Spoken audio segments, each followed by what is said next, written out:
तो आपको बता दें 7 सीटों पर बीजेपी की जीत पक्की है, जबकि 2 सीटों पर समाजवादी पार्टी की। लेकिन इस बीच 8वीं सीट को लेकर यानी 10वीं सीट को लेकर जो है उसको लेकर नंबर गेम क्या है। समाजवादी पार्टी की जो तीसरी सीट है वो अब फंस गई है, क्योंकि इधर बीजेपी भी कोशिश करे 3 सीट के लिए 111 एमएलए जरूरी हैं और इस पर समाजवादी पार्टी के पास 108 विधायक मौजूद हैं, यानी नंबर गेम में फंस गई है समाजवादी पार्टी। समाजवादी पार्टी के रमाकांत यादव, इरफान सोलंकी जेल में बंद है और ऐसे में आपको बता दें पल्लवी पटेल ने समाजवादी पार्टी से किनारा कर लिया। पिछले दिनों वो विवाद, वो झगड़ा भी देखने को मिला था जिसमें पल्लवी पटेल ने समाजवादी पार्टी अखिलेश यादव पर सवाल खड़े किए। कांग्रेस के 2 विधायक समाजवादी पार्टी को वोट करेंगे, ये भी जानकारी मिल रही है। सपा के तीसरे प्रत्याशी के लिए 4 वोट कम है और इसीलिए जो पूरा मसला है वो फंसता हुआ दिख रहा है। राजा भैया की पार्टी के पास 2 वोट है और इसीलिए समाजवादी पार्टी और साथ ही आपको बता दें बीजेपी भी राजा भैया से संपर्क करिए। बीजेपी को 8 सीट के लिए 296 वोटों की जरूरत है और साथ ही आपको यह भी बता दें कि बीजेपी के 6वें प्रत्याशी के लिए 9 वोट, माफ कीजिए 8वें प्रत्याशी के लिए 9 वोट कम है और उन्हीं वोटों का जुगाड़ करने की कोशिश बीजेपी भी करी है। एनडीए के खेमे में आई आरएलडी के पास 9 एमएलए भी मौजूद हैं जो कहीं ना कहीं उसको मजबूती देते हैं। और बीजेपी के संजय की अगर बात की जाए तो वो विपक्ष में सेंधमारी कर सकते हैं, यह भी बड़ी जानकारी मिल रही है। और 27 फरवरी को राज्यसभा सीट के लिए मतदान भी होना और उसी से पहले की ये जो पूरी कवायद है वो देखने को मिल रही है। तो राज्यसभा चुनाव को लेकर मुलाकातों का दौर लगातार जारी है और इस बीच 8वीं सीट बीजेपी के लिए इंपॉर्टेंट है तो वहीं पेच फंस गया है, चाहे वो समाजवादी पार्टी की बात हो या फिर बीजेपी अब जुगाड़ कर रही है। तो 8वीं सीट पर जीत दर्ज करने के लिए अब पूरी कोशिश शुरू हो गई है और इसीलिए लामबंद करने की कोशिश हो रही है। हमारे सहयोगी राघवेंद्र इस वक्त हमारे साथ जुड़ गए। राघवेंद्र, मुलाकातों का सिलसिला शुरू हो गया है, जुगाड़ कैसे होगा? बीजेपी 8वीं सीट जीतना चाहती है तो सपा अपनी तीसरी सीट बचाना चाहती है, क्या चल रहा है? देखिए, उत्तर प्रदेश में जो 10 सीटें खाली हुई हैं जिस पर 2 सीट समाजवादी पार्टी सीधा सीधा जीत रही है और 7 सीट जीत रही है भारतीय जनता पार्टी। लेकिन यह लड़ाई 8वें उम्मीदवार को लेकर दिलचस्प हो गई है। सभी पार्टियां, मतलब दोनों सपा और बीजेपी अपने अपने दावे कर रही हैं कि हम चुनाव जीत जाएंगे, लेकिन नंबर वाकई में सीधा नंबर किसी के पास नहीं है और यही कारण है कि अन्य दल के नेताओं की जरूरत पड़ रही। जहां समाजवादी पार्टी सोच रही है कि कांग्रेस के 2 उम्मीदवारों का सहयोग मिल जाए, राजा भैया की पार्टी के 2 उम्मीदवारों का सहयोग मिल जाए, या आरएलडी ने साथ छोड़ दिया है, साथ ही बीएसपी के पास एक उम्मीदवार है, उमाशंकर सिंह उनके विधायक है, उनका सहयोग मिल जाए, या वो ये उम्मीद कर रहे होंगे कि बीजेपी से ही कहीं हमको अंतरात्मा की आवाज सुनकर कोई सपोर्ट कर दे, तो इस उम्मीद में पड़े हैं। वहीं भारतीय जनता पार्टी ने आरएलडी को जो अपने साथ रखा है तो 9 विधायक उनको मिल गए हैं। साथ ही बीएसपी जिस तरह से कह रहे हैं कि हम अकेला रहे, अकेले चलेंगे, इस पर उमाशंकर सिंह का जो 1 वोट है बीएसपी का वो भाजपा को मिल सकता है। और राजा भैया के संपर्क में, जैसे कल भूपेंद्र सिंह चौधरी जो प्रदेश अध्यक्ष है भारतीय जनता पार्टी, वो राजा भैया से मुलाकात करके आए हैं, तो राजा भैया खुद पसोपेश में हैं। कुल मिलाकर पल्लवी पटेल और राजा भैया, इन लोगों के रुख से यह स्पष्ट हो सकता है कि जिस एक सीट को लेकर पेच फंसा है वो सीट किसके पाले में जाने वाली है। फिलहाल आपका बहुत बहुत शुक्रिया इस तमाम जरूरी अपडेट्स के लिए और अब आगे बढ़ते हैं और बात करते हैं संदेश खाली के सच की।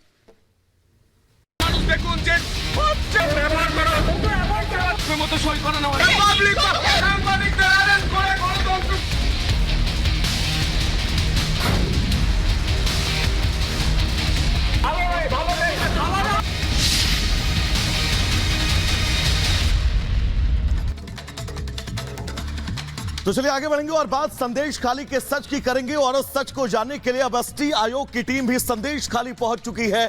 वहां पर पीड़ित महिलाओं से, पीड़ित लोगों से मुलाकात कर रही है एसटी आयोग की टीम और ये बारीकी से समझने की कोशिश की जा रही है कि आखिर संदेश खाली के अंदर जो पिछले कई सालों से चल रहा था उसके पीछे असल वजह क्या थी, जो पीड़ित लोग हैं उनका दर्द क्या है और कैसे उन लोगों को परेशान किया जाता था। ये वो तमाम सवाल हैं जिन सवालों के जवाब जानने के लिए एसटी आयोग के सदस्य आपको स्क्रीन पर नजर आ रहे होंगे। बिल्कुल बाबा, प्रियंका इस वक्त हमारे साथ ग्राउंड से जुड़ गई है। प्रियंका, क्या जानकारी मिल पा रही है? एसटी आयोग की टीम मौके पर पहुंची है और बताया जा रहा है कि पीड़ितों से मिलेगी, लेकिन बड़ा सवाल ये कि क्या संदेश खाली का सच सबके सामने आ पाएगा?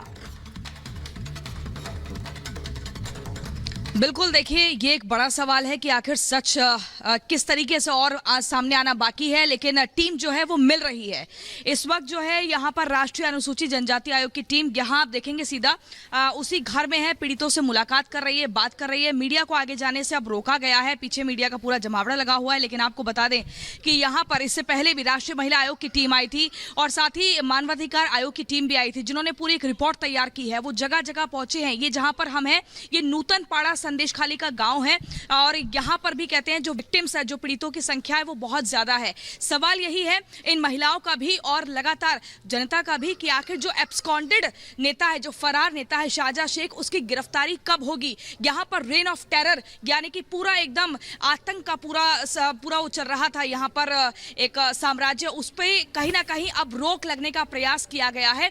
और ऐसे में आपको बता दें हर रोज नए बड़े खुलासे हो रहे हैं। बीते दिन महिला जो है वो प्रदर्शन पर बैठ गई थी, वो पीड़ित महिलाएं जो अपनी आवाज बाहर निकालने से डरती थी, लेकिन अब वो आगे चल रही हैं, पैदल चलकर एकजुट होकर अपनी आवाज बुलंद कर रही हैं, नारे लगातार लगा रही हैं। अपने आधार कार्ड को लेकर बीते दिन वो बैठी थी और उनका कहना था कि जो टीएमसी नेता है कुणाल घोष, उन्होंने कहा था ये सब बाहरी महिलाएं हैं, ये झूठे आरोप लगा रही हैं। तो उन्होंने अपने अस्तित्व को लेकर, अपने आधार कार्ड को लेकर चेहरे को ढककर ये बताया था कि वो इसी गांव की महिला है और उनको यहीं पर पीड़ित किया गया था। इसी संदेश खाली गांव में एक बड़ा सुंदर सा दफ्तर बनाया गया, वहां पर महिलाओं पर दबाव बनाकर उन्हें बुलाया जाता था फोन करके, और जब वो नहीं आती थी तो फिर उनको शाहजहां शेख हो गया, शिबू हाजरा हो गया या फिर उत्तम सरदार हो गया, ये टीएमसी के बाकी नेता हो गए, उनके गुर्गे जो हैं वो जबरदस्ती लेकर जाते थे और जब वो नहीं जाती थी तो फिर उनके साथ मारपीट होती थी। उनके जो हस्बैंड है यानी कि जो उनके पति हैं उन पर भी उनको धमकाने का प्रयास लगातार होता था। ये आप देख रहे हैं जो जमीनें यहाँ पर हैं, ऐसी कई सारी जमीनें हैं जिन पर अवैध रूप से कब्जा किया गया। और उसी जब जैसे इन महिलाओं को पता चला कि शिबू हाजरा को गिरफ्तार कर लिया है, उत्तम सरदार को गिरफ्तार कर लिया, उन्होंने पोल्ट्री फार्म में आग लगा दी।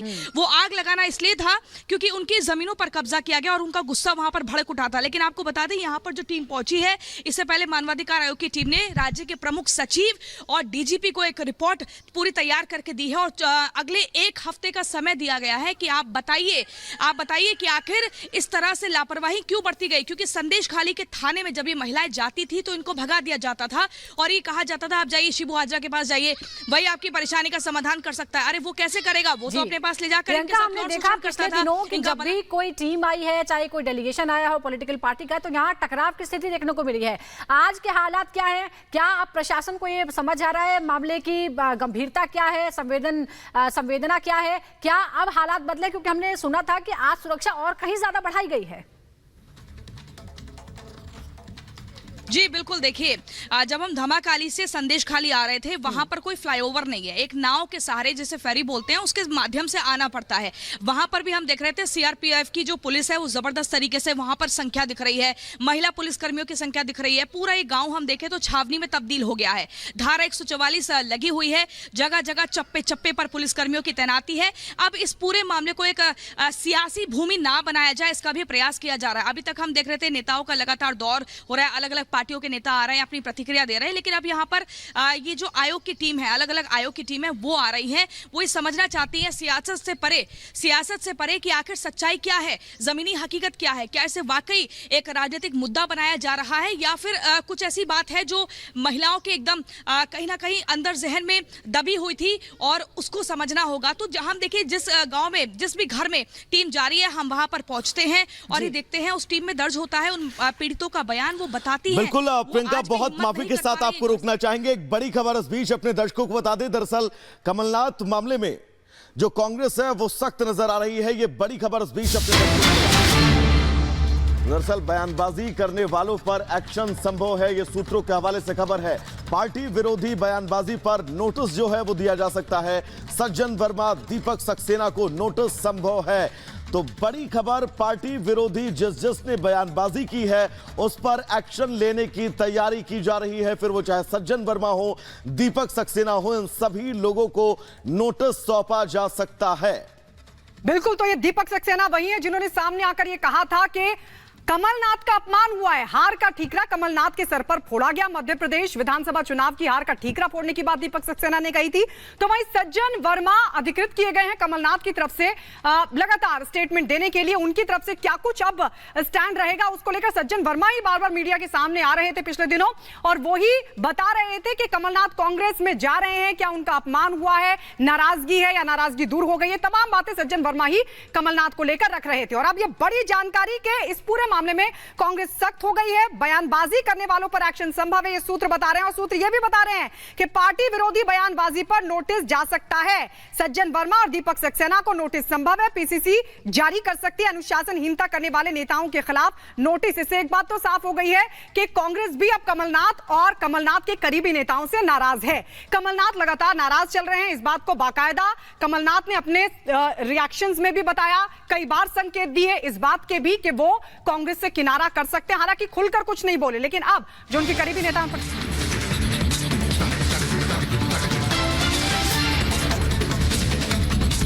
और यहाँ वक्त हो गया एक छोटे से ब्रेक का। आगे देखिए 7 मिनट में देश दुनिया की 70 बड़ी खबरें।